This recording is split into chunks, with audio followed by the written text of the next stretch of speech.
Hello tout le monde. Aujourd'hui, une petite vidéo sur le concept de l'âme qui, je pense pour certains qui sont abonnés sur cette chaîne, connaissent absolument très bien ce que c'est. Et puis, je me dis que peut-être le concept n'est pas forcément toujours clair pour d'autres parce que c'est pas quelque chose qui est, selon moi en tout cas, évident à concevoir. Donc évidemment, là, je vais vous partager un petit peu ma perception de ce que peut être l'âme, de ce qu'on entend quand on mentionne, ce mot et c'est important pour vous de bien sentir si c'est une vérité qui résonne avec la manière dont vous percevez ce concept ou pas et que vous êtes, invités à chaque instant à bien ressentir si c'est quelque chose qui vous parle. Donc ce qui m'est venu un petit peu comme concept, c'est d'imaginer, que l'âme serait en fait l'extrémité, pour imager évidemment, l'extrémité d'un soleil que l'on peut, re être représenté comme le soleil du divin. Alors je mets le mot divin, je mets le mot esprit, je mets le mot cosmos,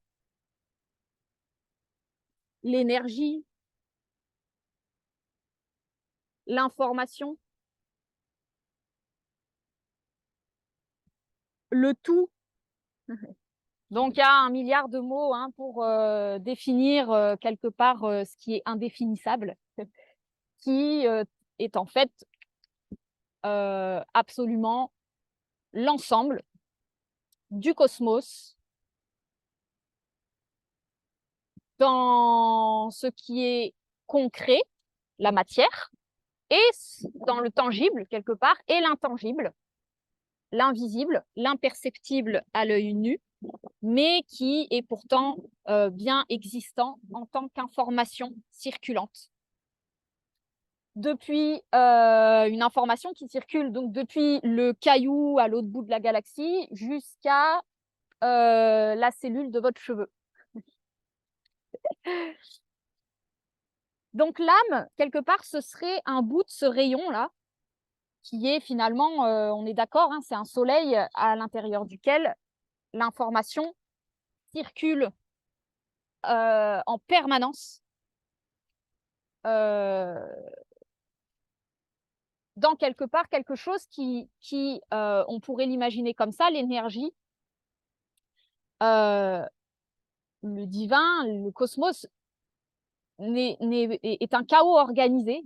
Il y a une certaine forme d'organisation et cette organisation vérifie qu'à chaque instant, euh, l'information que vous avez à l'intérieur de votre cheveu est cohérente avec l'information. Alors, cohérente, ça veut dire quoi? Ça veut dire que si vous secouez la tête et que vous secouez vos cheveux, le caillou qui est en train d'avancer à des milliers d'années-lumière de vitesse est bien cohérent en termes d'information avec ce qui se passe chez vous. Donc, cette entité-là du vivant, elle a quand même ce rôle de vérifier la cohérence et le sens de ce qui se passe dans le vivant. C'est pour ça qu'on l'appelle aussi la conscience.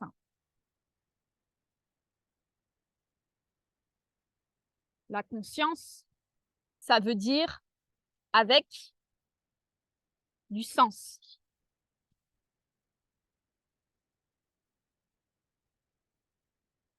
L'âme, c'est comme si c'était une part du vivant, une part de ce soleil qui s'expansait tellement que quelque part, au bout d'un certain temps, le rayon qui avance, qui avance, qui avance et qui s'expand toujours plus, il commençait à pouvoir expérimenter une certaine forme d'individualité.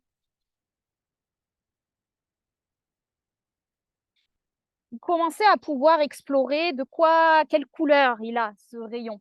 et pouvoir commencer à se distinguer du rayon d'à côté, tout en finalement étant quelque part entièrement relié, et au-delà de relié, faisant intégralement partie du tout. C'est-à-dire que on ne peut pas dire que ce rayon-là est séparé de celui-là, on ne peut pas dire que ça, c'est différent de ça, parce que c'est la même chose, finalement, c'est un soleil. Ça, c'est du soleil, ça, c'est du soleil, ça, c'est du soleil. Mais enfin, au bout d'un certain temps, le rayon s'éloigne du centre tout en restant connecté et commence à pouvoir explorer une certaine forme d'individualité tout en restant connecté au cosmos. Cette individualité, que je vais symboliser par une espèce de goutte, le dernier bout du rayon, grossi quelque part, c'est ce qui va constituer l'ego, c'est-à-dire le membre du divin qui s'éloigne tellement du centre qu'il commence à pouvoir expérimenter une certaine forme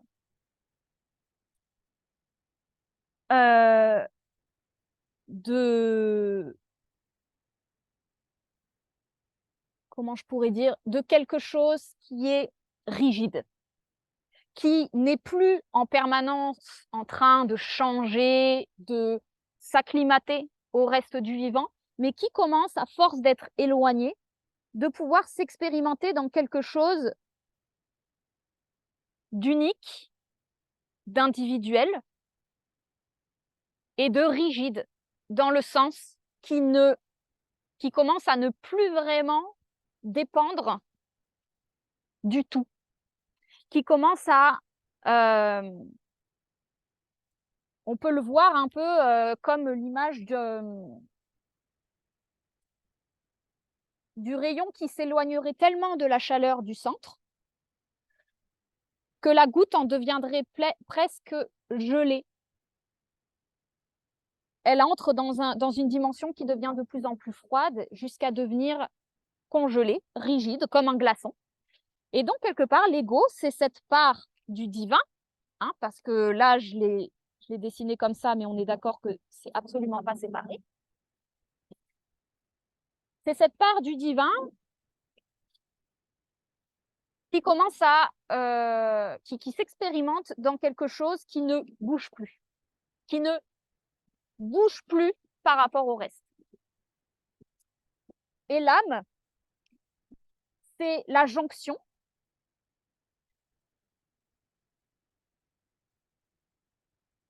c'est pour ça que il me semble que dans la religion, moi j'y connais rien, mais en tout cas, je sais que l'âme est très souvent apparentée à l'idée d'une porte,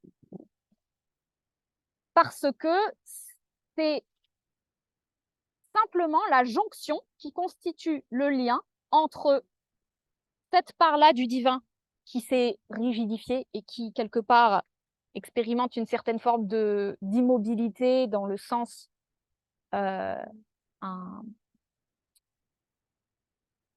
une identification, comme les expériences que j'ai vécues finalement constituent qui je suis, et moi je suis ça.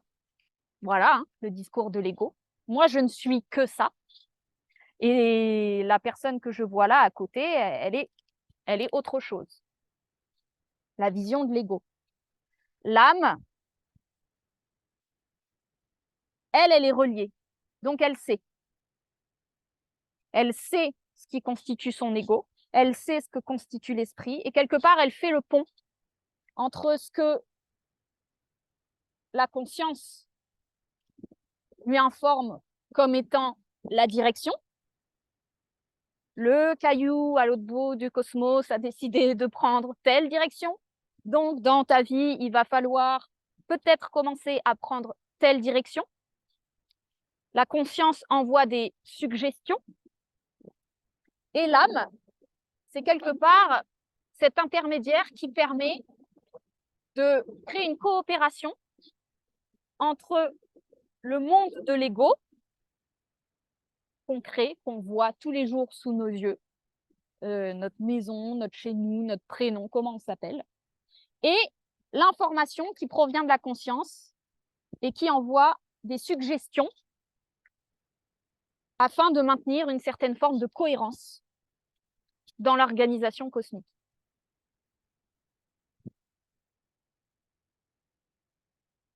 Donc l'âme, elle est ce lieu d'échange qui va suggérer des choses, mais qui va aussi faire le pont entre attends, moi là, mon humain, cette part-là de sa personnalité, il a décidé que ce caillou-là, il déciderait de ne pas le bouger.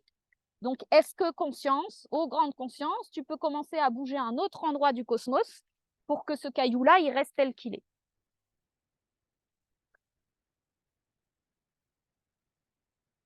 Donc, la conscience se modifie en fonction des choix et de ce qui se passe d'un point de vue individuel. C'est ce fameux libre arbitre. Donc, le concept de libre arbitre, on comprend qu'il a des limites à cet endroit-là, dans le sens où, par moment, la conscience va être capable de ployer par rapport aux demandes de l'individu. Et par moment, elle va lui dire, écoute, moi, ton caillou, là, j'ai essayé de faire une modif à cet endroit-là, j'ai essayé de faire une modif à cet endroit-là. Là, ils sont dans le même état, ils peuvent pas répondre à la demande. Donc, il va falloir qu'à un moment donné, ça bouge ici. Et donc, par moment, là où on peut croire qu'on perd notre libre arbitre, c'est simplement que pour le bon maintien de la cohérence, c'est parfois l'esprit, la conscience, qui quelque part envoie l'injonction que il y a de la modification à faire sur ce plan-là de l'ego. Et l'âme, c'est la part qui s'occupe uniquement de votre individualité et qui va dire, OK, en fonction des informations de l'esprit et en fonction des informations de mon ego, j'aménage le vivant de manière à maintenir la cohérence, à être en lien avec avec mes choix profonds, ce que mon humain veut, à être en lien avec ce que la conscience demande,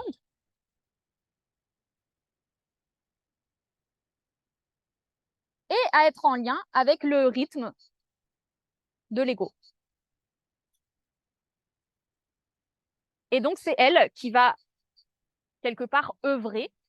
Et donc, on est bien d'accord qu'elle est à l'intérieur du corps, mais elle est partout.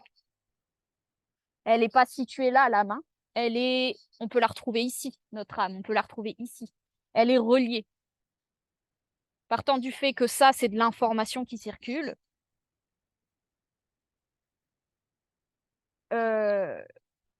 votre âme, elle est aussi bien présente à l'intérieur de votre corps qu'à l'intérieur du caillou à l'autre bout du cosmos.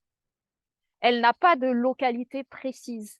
Elle voyage complètement, librement, et c'est ça qui lui permet d'organiser votre vie et les événements, ce qu'on va appeler des fois des coïncidences, ce qu'on va appeler des synchronicités, la bonne chance qui se présente à vous, ou alors le mauvais événement qui se présente à vous, peu importe. C'est l'âme qui concrétise votre expérience en fonction de ce qui a besoin d'être vécu pour pouvoir continuer à s'expérimenter dans l'individualité, tout en étant relié au cosmos.